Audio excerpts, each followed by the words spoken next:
Hello Anant, how are you? Yeah, hi, I'm fine, I'm fine. How are you? I'm also good. And first of all, I would like to congratulate you that this time you have secured Air 160 in CAPF Yeah, 2023 exam. Very, very congratulations thank for you. that. Thank you, Sandeep. Thank you. And I welcome you to this platform of CAPF AC Mentors. Yeah, great honor. Thank you. Anant, you have been government, you have been in government service also. So Yeah, it was really brilliant that simultaneously you have been working also and you were preparing also. And despite that, you have secured 160. It was really awesome. thank you. So, Anant, did you expect that this time you will get through this process? To be frank, no. Like I was actually not very sure about getting selected because, especially because of my paper two. I was Oh. not very confident of my paper two actually. So therefore, I was not expecting. But however, luck has its way. But finally, you have selected. Yeah, I do. That was kind of a surprise as well. Very surprise as well. But anyway, I'm happy. Anant, how was your journey? What was your educational background and in which government service you are? And how did you manage your time to study for this exam? See, actually, my I had my schooling from Sainik School, Kerala, actually. So that was the actual base where I got interested to join the armed forces. That was the platform from where I got interested towards armed forces, army, navy, air force, and soon after my class 12th, I started giving my ND examination. Okay. So as you all know, we give the ND examination, then we go for the SSB.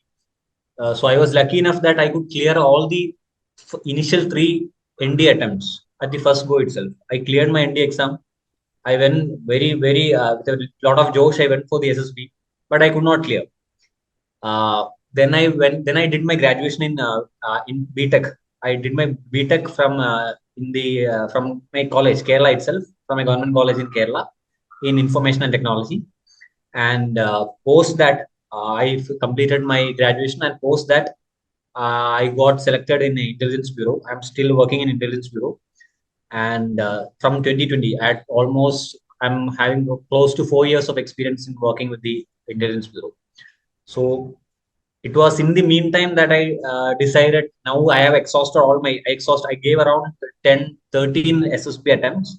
So I exhausted all the attempts. So then I decided I want to join the armed forces. Therefore, I need to look for some alternatives.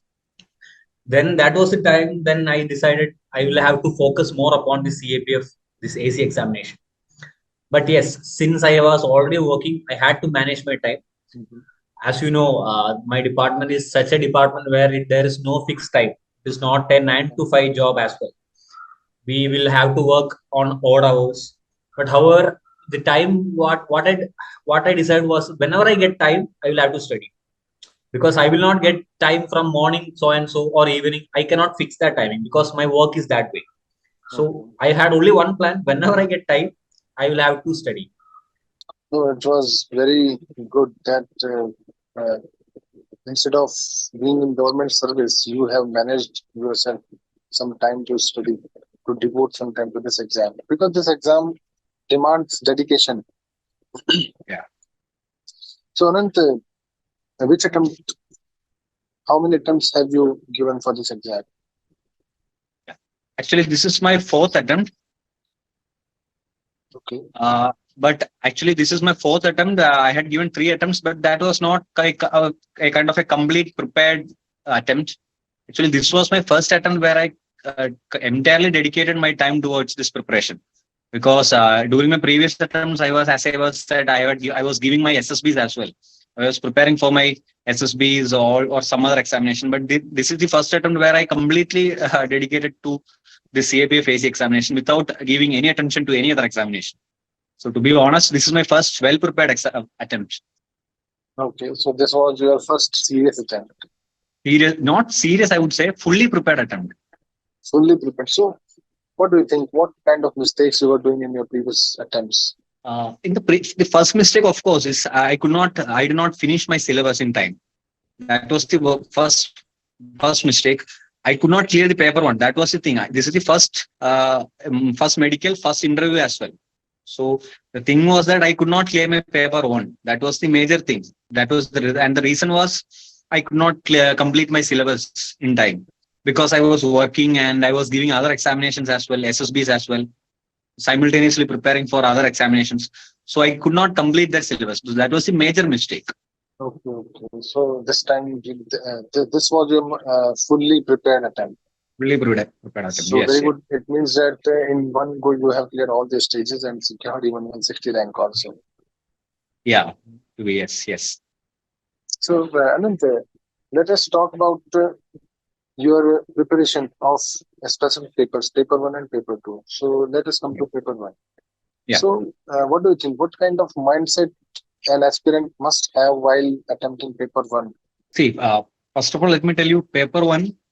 This is basically first thing as I was mentioning, the mistake that I did was not completing the syllabus. We know that there are certain topics like geography, polity, history, so and so, and we need to complete the syllabus. Only then we stand a chance to clear the paper one. And especially there are certain scoring subjects, as you might know, the polity is a scoring subject, maths is a scoring subject, science is a scoring subject. These three subjects plus current affairs also, yes. These four subjects we cannot miss at all. These are the areas where everyone scores. And we need to prepare very well in all these subjects as well. The history and all, the questions vary a lot. It a lot depends on a luck also. And the history as a subject is also very vast. So the questions there might be some questions which we haven't seen at all. So history is so vast. So we have to focus on the brownie points, which are the subjects like polity, current affairs, maths, and science. So that should be the mindset to clear these four subjects. The syllabus should be completely covered, and the students should do maximum previous question papers and mock tests. That should be the mindset. Only if we are scoring and if we score decently well in these four subjects, we stand a chance to clear paper one. Okay, so Anant, you have been talking about science and polity and geography as scoring subjects. So what did you do for these subjects? Specifically, I'm talking about science. So what resources you followed? See, science is simple, very simple. I will say you. You just have to follow the NCERTs.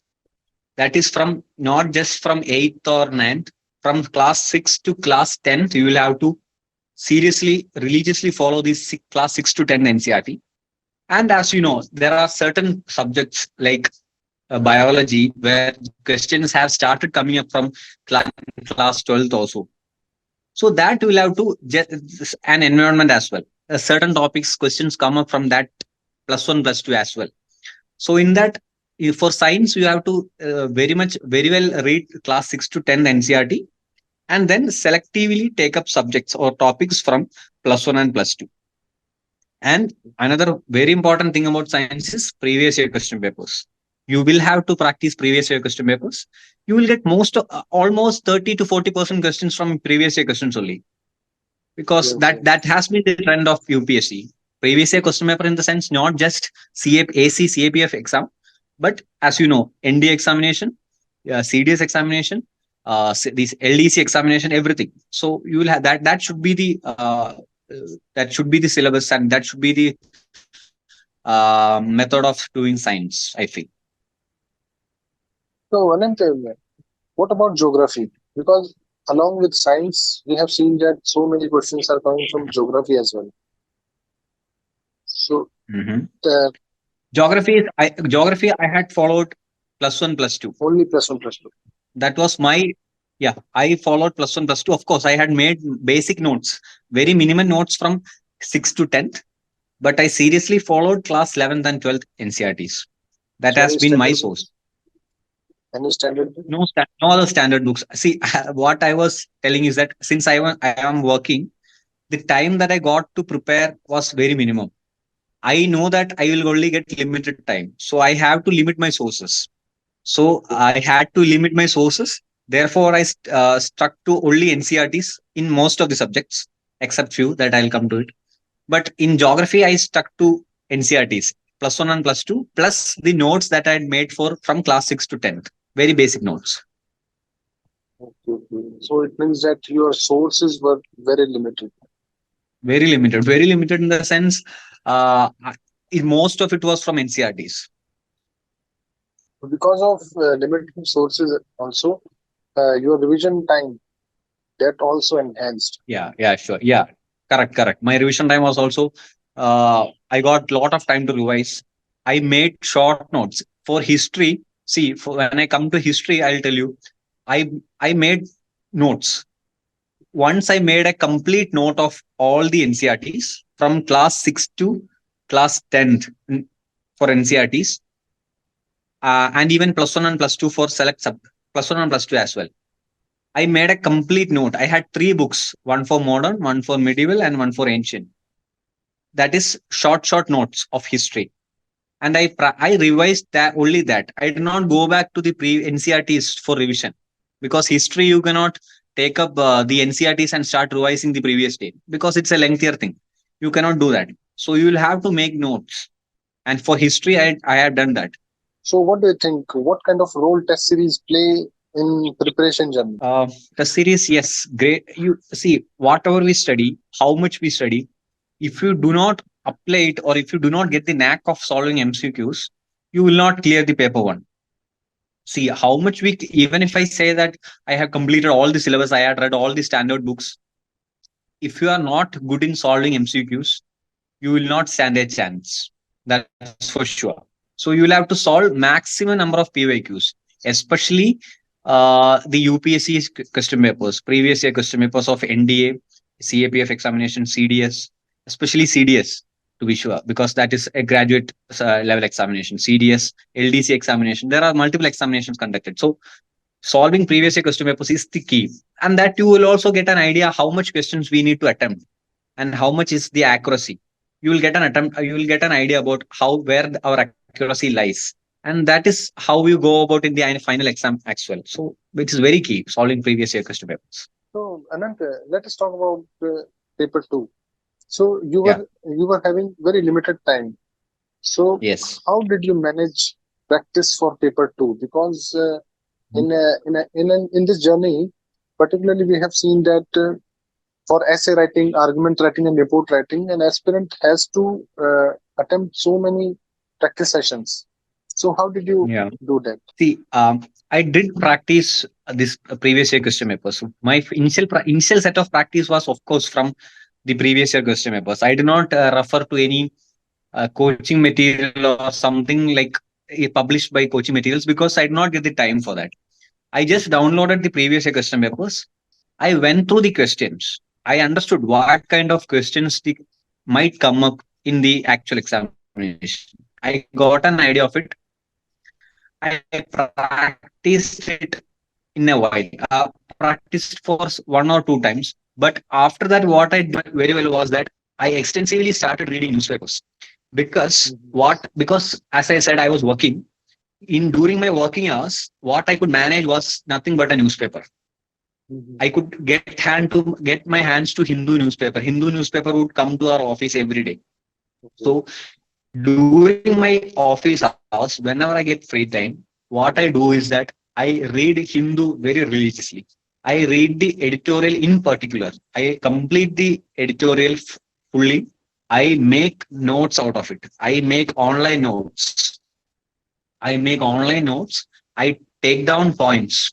I take up, suppose if an article comes on women development or women empowerment, I ensure that I take the best points out of the article and I note it down. I use one Microsoft OneNote. I use online notes, so I note it down in my phone itself. I note it down, and I ensure that I use the same strategy for every topic, because since I have gone through the previous year question papers, I know that what all type of questions can come up for the essays or for the arguments.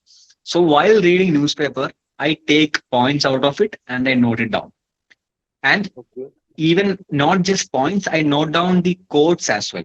Many of the editorials in Hindu newspaper come up with quotes as well, quotes of famous personalities. So I make ensure that I note it down as well.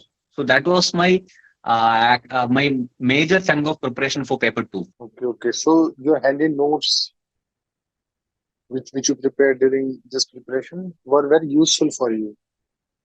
Very much useful, because since I was using online notes, what I could refer to that or revise it wherever I am. I need not be at the home. I may be outside doing some work. I might be at the bus stop, or I might be in the train, but still I can go through my online notes. I then that points get registered in my memory.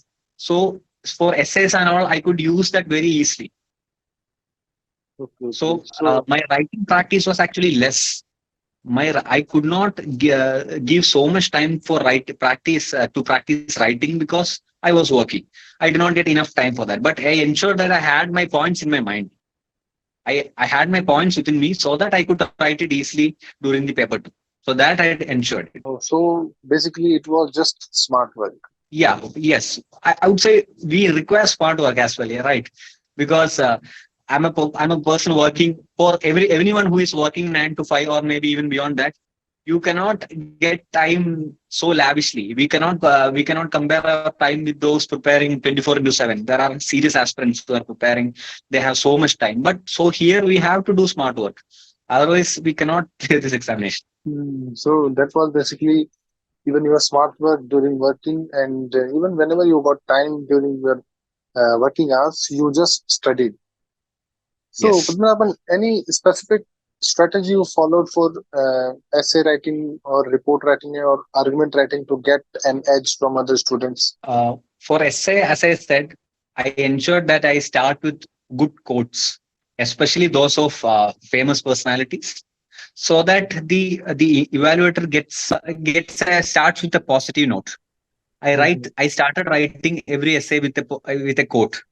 Okay, then I ensured that I do it in I write the essays in a flow, because essays is all about the flow of it. It's not like any other paragraph. You cannot write it in like entirely in paragraphs and all. It's all about the flow. The person who is evaluating the essay from the start has to get that connection.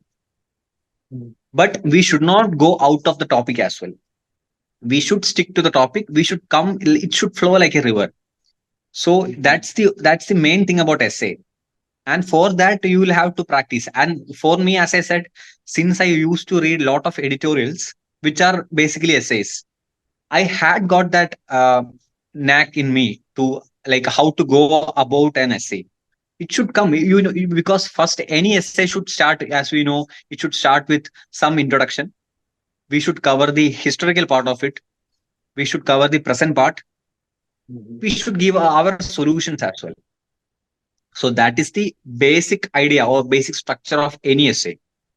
But however, we should ensure that we go in a flow. We should get that smooth feeling. The evaluator should not get detached from the essay. We should keep him hooked to the essay, so that he feels very positive at the end of, because we start with a positive quote and we end it with a positive outlook, positive future. So finally, when the evaluator sees, he should be positive. And for the arguments as well, uh, we should, for arguments it's that like we should ensure that we write maximum number of points. For particular, we are writing four. We are four argument. Mhm. When what happens is, if you write more number of points, that shows to the evaluator that we have more thinking to it. We have more critical thinking. That shows one of our qualities, that is critical thinking or analytical thinking, Mhm. because we have to make out maximum from a single topic. So for arguments, ensure that we do lot of we add more points. Number of points should be increased as much as we can. So that will fetch you points in arguments. That is the thing about argument. For report, I don't think there's any particular strategy to it. Report is basically you have to follow the format. There's a format for it. We'll have to that of course every institutes provide the structure of it. So we'll have to just follow the format as well. So that's about a report as well. Okay. And so that was your strategy for paper two. So Yeah. brilliant. It was very brilliant that you understood the core part of core demand of the paper two and just worked in that proper direction so that this time you have cleared all the stages in a single go. So that was really brilliant. Yeah. Anant, I would ask you one more thing that now only 20 days are very less than 20 days are remaining now for 2024 examination. So what kind of advice you want to give to our aspirants, those who are preparing seriously this time? Since 20 days are left, I would suggest the aspirants to stick to the basic minimum sources and focus more on the scoring subjects. Since the thing that I had mentioned in my first time, that is these subjects like polity, science, maths, and current affairs. That should we should focus more on that and do more of revisions. Now, in the last 20 days, we needn't have to add any new materials or sources of it. Just start revising the things, especially science. I'll say you, because science, the questions are asked mostly are one word questions directly out of NCERTs. But that tends to be, we tend to forget as well, because science, we have got so many one word questions. It's not like polity or any other subjects. So for especially for science, you'll have to start revise more of it and do in the last 20 days, start practicing more previous year question papers, give maximum number of mock tests as you can. Maximize your mock tests, and I think everyone is good to go in that. Okay. So it means that more and more revision is needed this time, and candidate don't have to read new topics.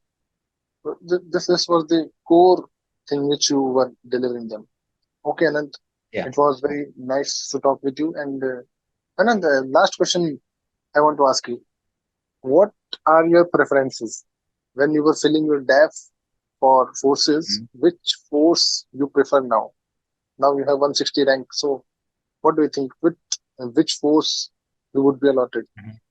See, my first option was CISF, second was SSB, and third was BSF. So I am expecting to get BSF, or maybe my fourth option, which is CRPF. So Okay. hopefully, if I'm so lucky, I will get maybe SSB as well. But I am expecting my third or fourth option, BSF or CRPF. Okay. BSF or CRPF. Okay, Yeah, but he will be eventually he will be assistant commandant in forces. yeah, true. Basically, So all many it's the preferences and all come, or we start worrying about the preferences only after we are getting selected. But before that, we have all decided that we want to become an AC in any of the five forces. There is no preference. But now only we have started thinking, oh, we may not get CISF, or we may not get our second option. But at the end of the day, we are all becoming ACs gratefully. Or thankfully, we are going to serve the nation. So that's the bigger thing. okay. So many congratulations for your bright Thank future, you. Thank. Anand, and it Yeah. was really very nice to talk to you. And thank you very much for joining us. Thank you, Sandeep. Thank you so much for inviting me to the platform. Thank you, Anand. Thank you.